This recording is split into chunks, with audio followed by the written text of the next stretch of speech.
Hello, good afternoon sa mga vloggers. Thank you for joining our vloggers conference. Magandang hapon po. Salamat po sa pagpunta. Hi, good afternoon. Good afternoon po, ma'am. Good afternoon po. Thank you po sa pagpunta. Ayan, thank you so much. Alam mo, trailer pa lang talaga ng pinaghirapan na, pinag-isipan. Kaya naman para mas maunawaan natin ang pinagdaanan ng produksyon, panoorin po natin ang The Making of Finally Found Someone to be followed by the full trailer. Please watch this.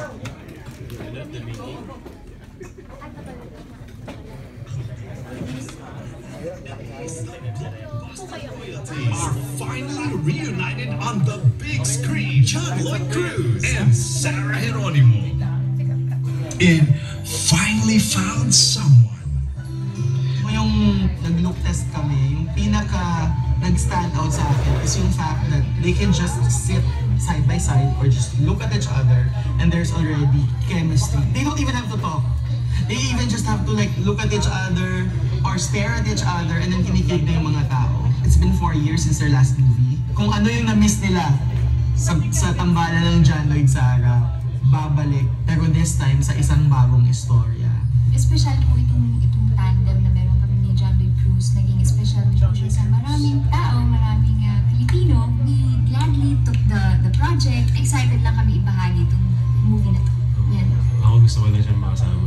Wait!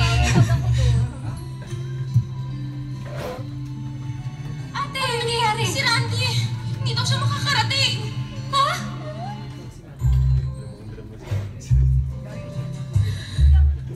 Future husband, nasaan ka na? Anong petsa na? When the project was offered to me, I was really surprised. Totoo ba ito nagiging ko? I-direct ko na sila John Lloyd Cruz at Sarah Geronimo. I was nervous at first. Eventually, I look at it as blessing. Kaya yun, look forward ko yung project. Na-excite akong i-direct yung dalawa. Para sa akin, it's a celebration. So yung mga tumangkilik ng nauna namin ginawang 3 pelikula, sana they can celebrate with us by watching the film. It's a reunion project na natutuwa ako. I humbly acknowledge na inaabangan talaga ng mga tao, especially ng following ng tandem namin. We're very excited na ibahagi ito. You're the best in this game, Rafi. Kaso lang ikaw, walang idea of romance. I have this new project which I think is best suited for you.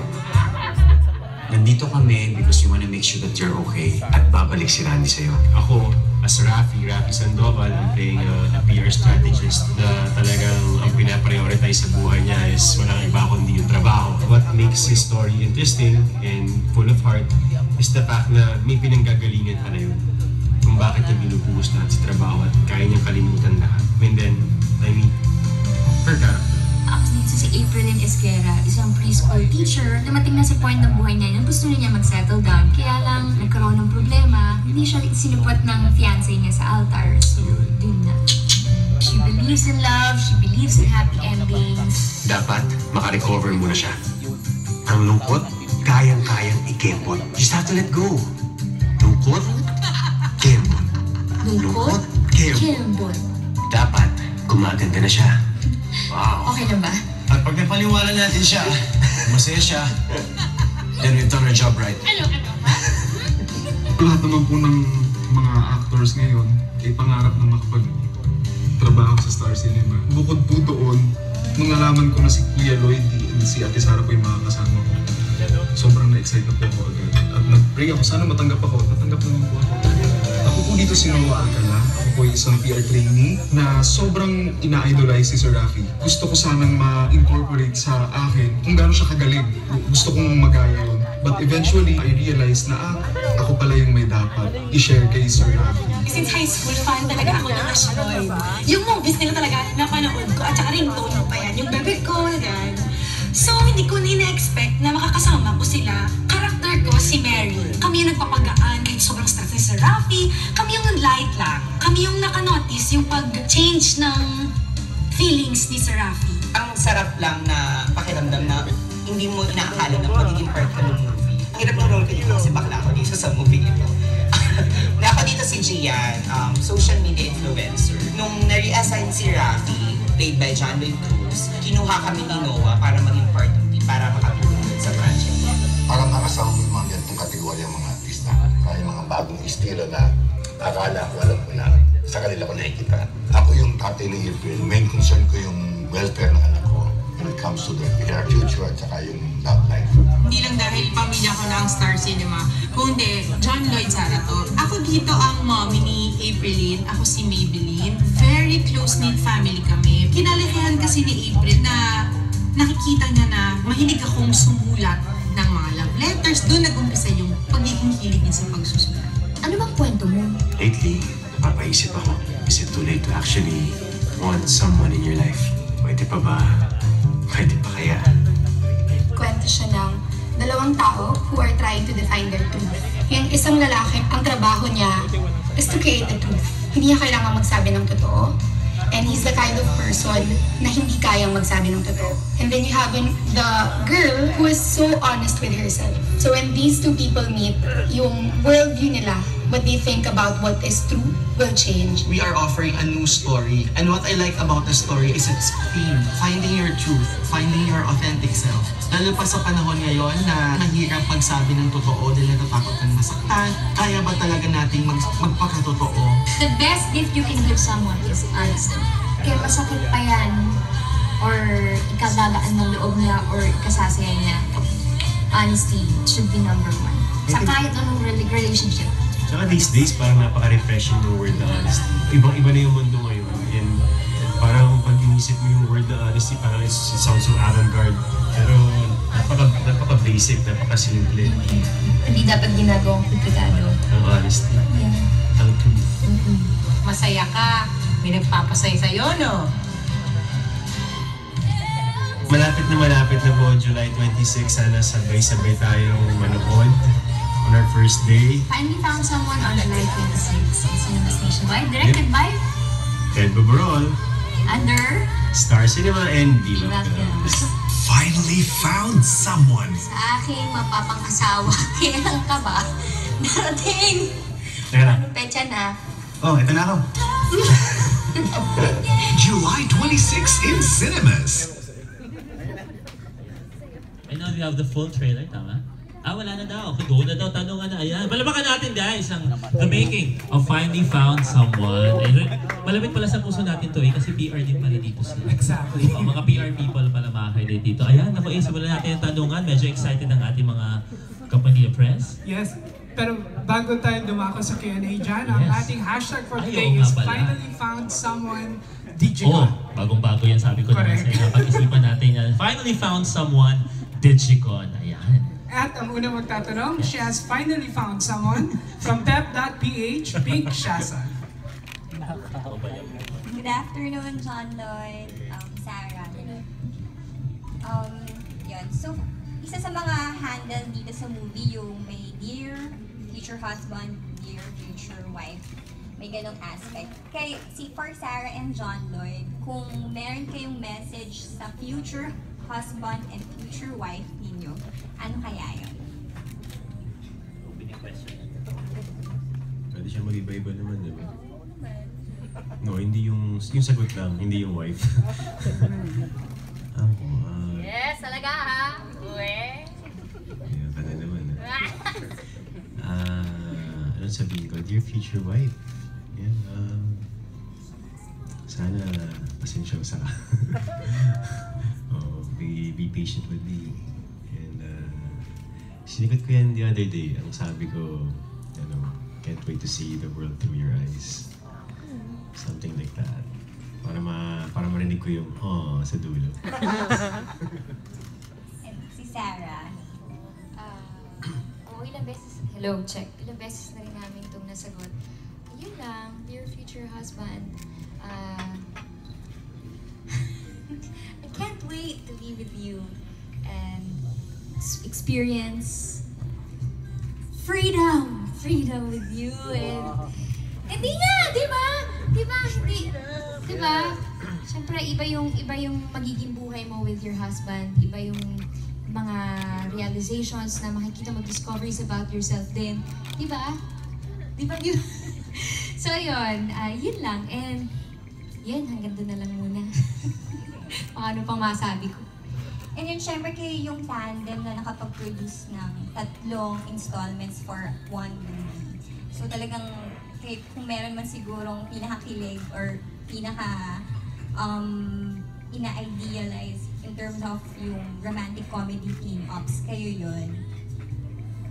Siguro, masasabi nila lang na ngayon meron ulit kasunod na iba namang storya and ibang John Lloyd and Sarah, pero kayo pa rin dito sa movie. Actually, that's the biggest challenge, to create something new and different, but at the same time familiar dun sa aming tandem. And I'm really happy na si Directed, actually malaking part nun na provide ni Directed.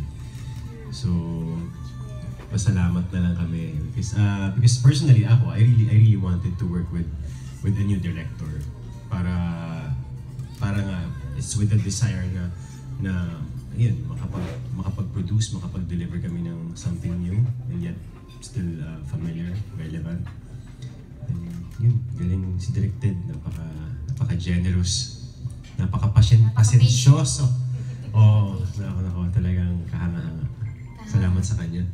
Tama po, totoo po yun. Very excited na po na maibahagi na namin itong pelikula. Ako, nung umpisa, parang sabi ko sa sarili ko, parang pareho lang ito nung nagawa ko noon. Pero, nung pinapanood ko na siya, na nagda-dubbing na ako, sabi ko, iba, papanoorin ko to. Hindi nga, totoo, papanoorin ko to. So, iba, makikita niyo yung growth ng tandem namin. At saka, hopefully, ako din may makitaan din po kayong growth sa akin as an actress. Sana ma-appreciate din or makita din yung difference, diba, ng portrayal ko dito. Yun lang. For my last question, kailan kayo last nakinilig and kanino? Last nakinilig? Kanino kami last nakinilig? Life is short. Life is so short. Let's not make it shorter. Kinilig ako kanina. Dahil? Dahil? Bakit? Ano yung naging source ng kilig? Nagsasalamin ako, tapos bigla ako kinilig. Yes! Nagsasalamin lang ako, tapos bigla ako, oh my God. Oh, that's you. Yeah, kailangan ko ba sabihin kung bakit? Source? Tao, new inspiration, or... Sino yung new inspiration? Naman. Kasi, okay. No BS. Hindi naman talaga, parang kasi when we work together, when I get to spend time with her, para siyang parang may expiration. Limited time only. Hindi siya only eh. Hindi siya only. So, as much as possible, you wanna savor each moment. Hirap kasing You wanna umali savor sa'yo. each day. Ayun. So, kaya enjoy talaga. Masaya lang kami lagi. Masaya lang ako lagi. Si Sarah. Ano ba yung kilig? What? Okay, ano nga? Medyo.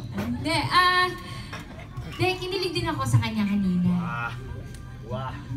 Hindi kasi Load po kayo ng movie namin. Hindi naman to Load po promo. kayo. Hindi naman to promo. Saka wala namang masamang kiligin. Normal naman yun, di ba? Yung natutuwa ka sa company ng isang tao or sa presence niya, yun lang siguro yun. Hindi naman kilig na, oh, cheer. Hindi naman gano'n. Natutuwa lang ako pag nakikita ko siya. Pag nakikita ko siyang nakasmile at naka-good mood, in good mood. Yun lang. Your future wife. Hindi ako magiging moody.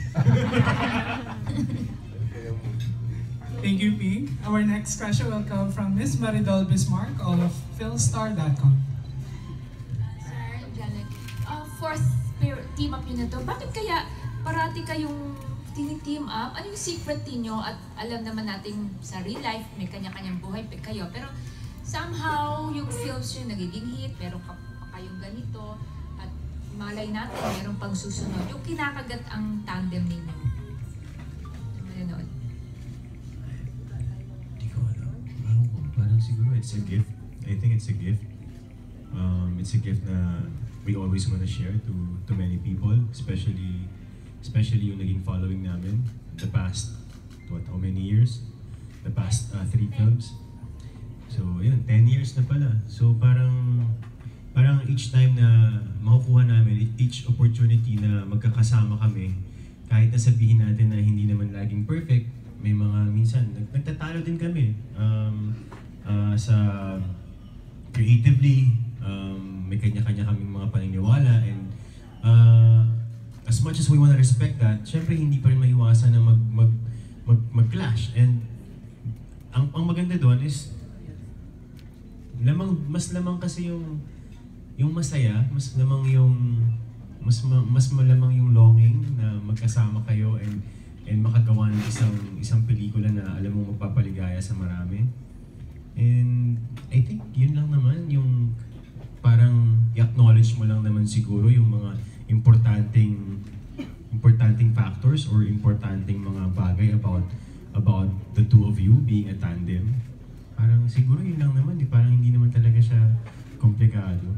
Ano ba yung importanteng bagay about the two of you? Can you be more specific? Ano yung importanteng bagay meaning? clue na nagpapadikit sa inyo as a tandem?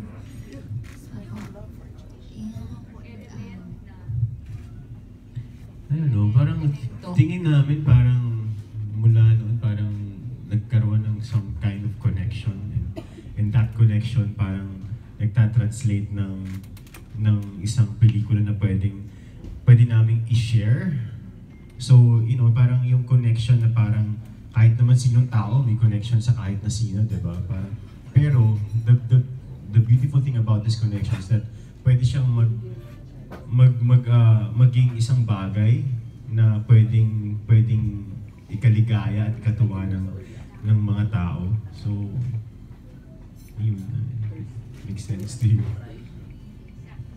Ako, yes, yung sinabi ni Lloydie, saka siguro po malaking factor din yung kasi since the very first time na nagkatrabaho kami for Maalala Mo Kaya, iba siya eh. Napaka-generous niyang actor, napaka-sincere, na hindi nahihirapan yung leading lady niya, na ma-endear sa kanya, na i-admire siya. So, siguro malaking factor po yun. Saka, as a person off-cam, naging fun,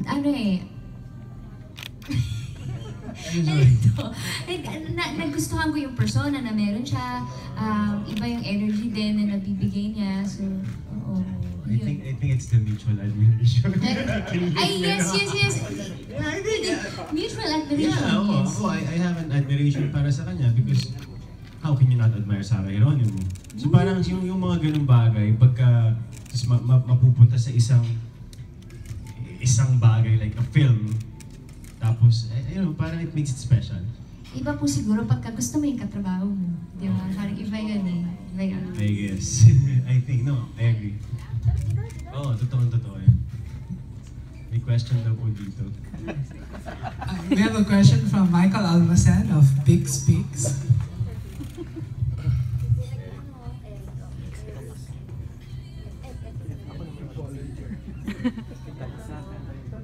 Hi guys. To direct Ted, ano yung atake mo dito sa pelikula nito para maiba dun sa unang 3 movies ng Ash Lloyd?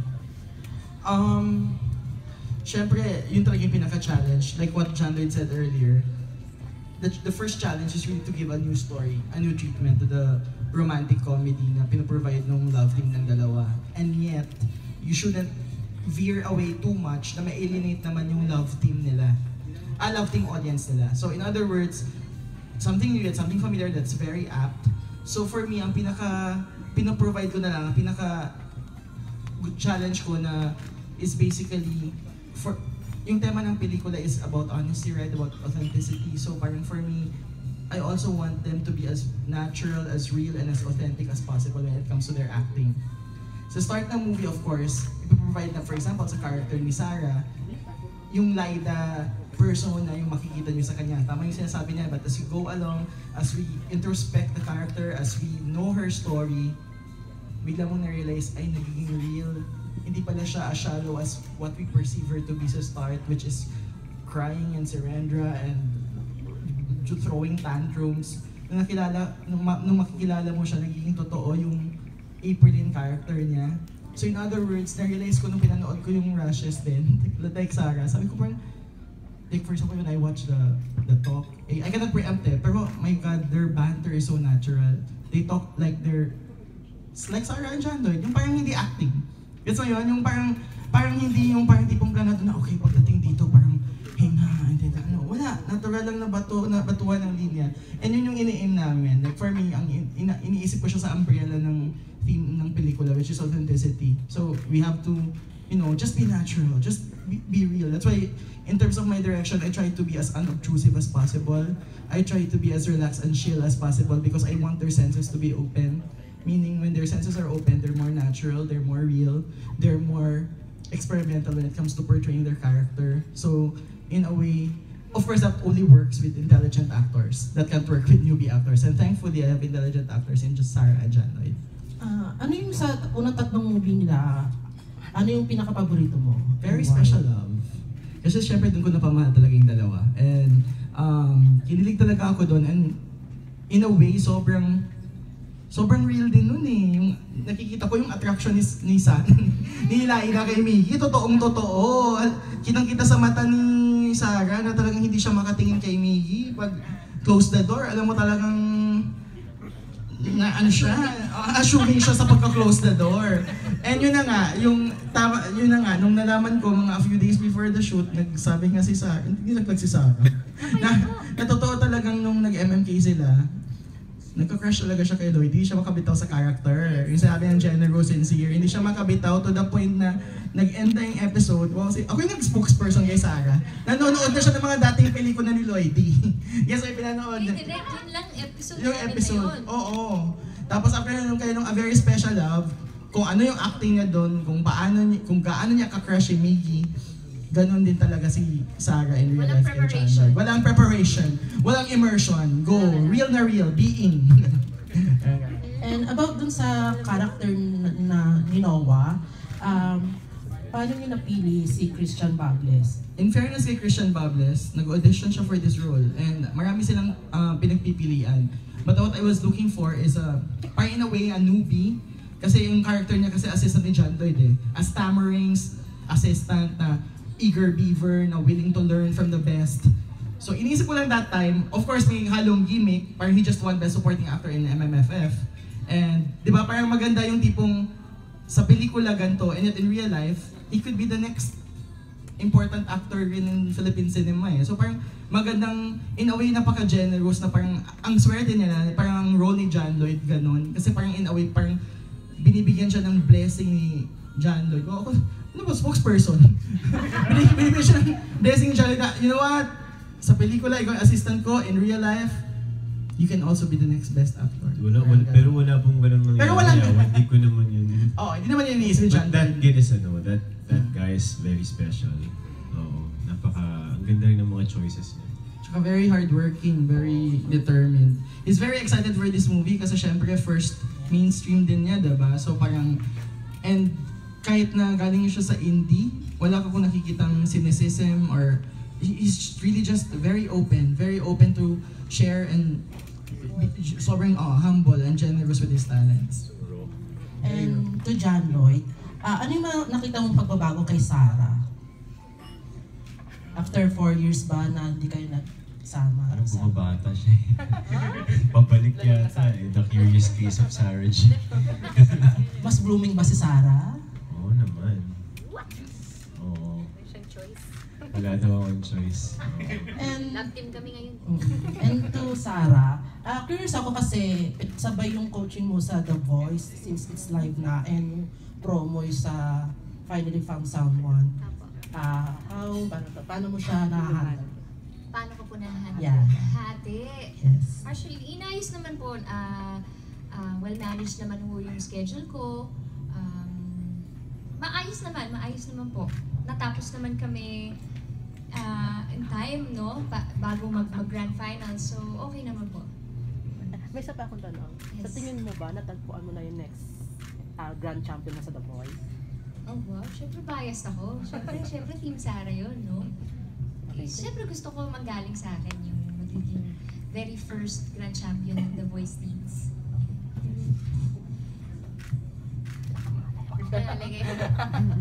Okay, thank you, Bix. A, our next question. Our next question will come from Alexa Villano of Rappler. Hello.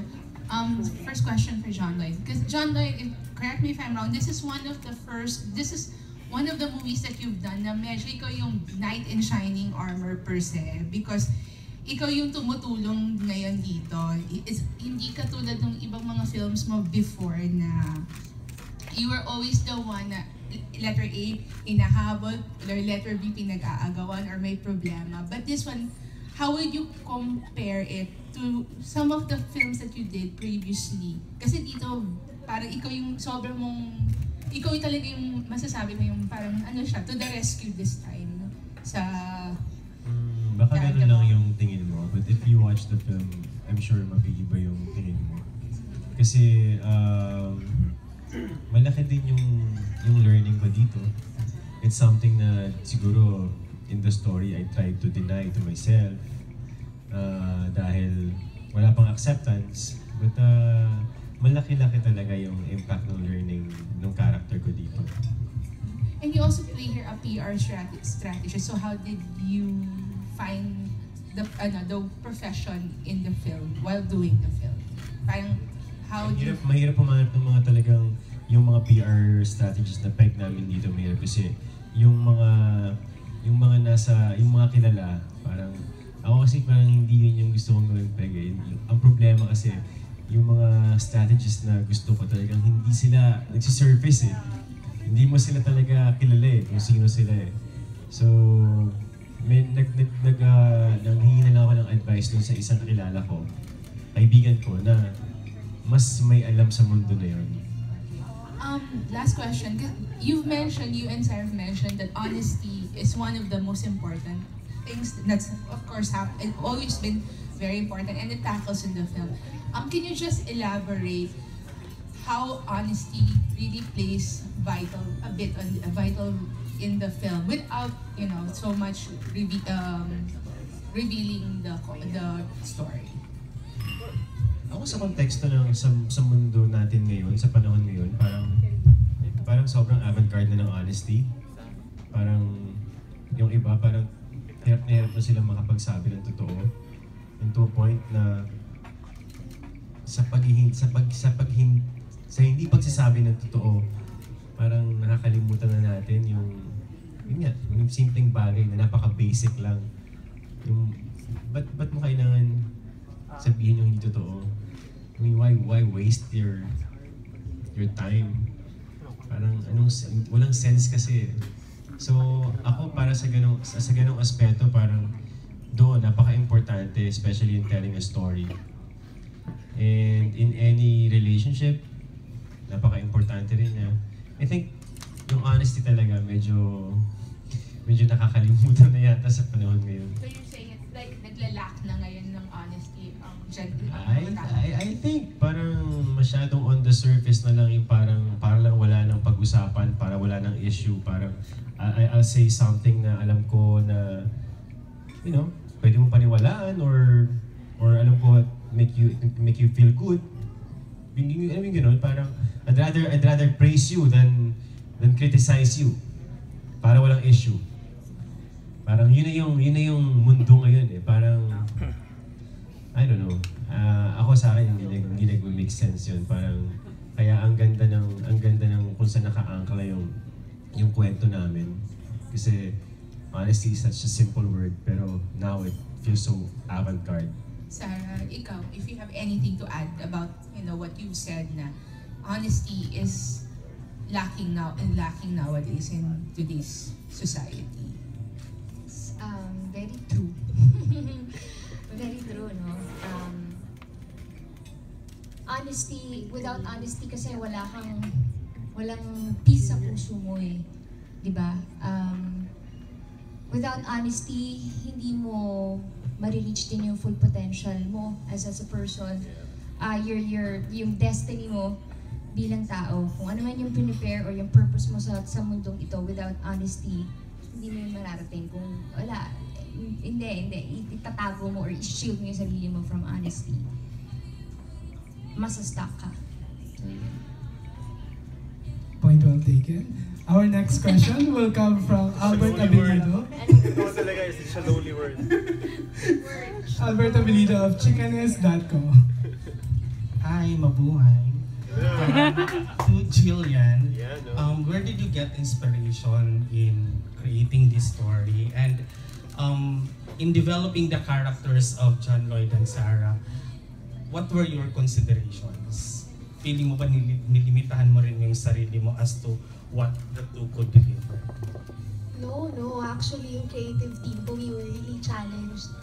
Kasi, ang sarap gawa ng kwento ni John Lloyd at Sarah eh. Kasi, syempre may pinanggalingan silang mga pelikula. And ang exciting nung pwede nilang mabigay ngayon, especially now in their life stages, in terms of how we develop their characters. We took note of their life stages now, diba? Sarah's in her late 20s, si John Lloyd in his early 30s. So nandun ka na sa point na may mga tanong ka na ito bang mga desisyon ko in the past 10 years, tama pa ba? Kung alis ba ako, may mapupuntahan pa ako.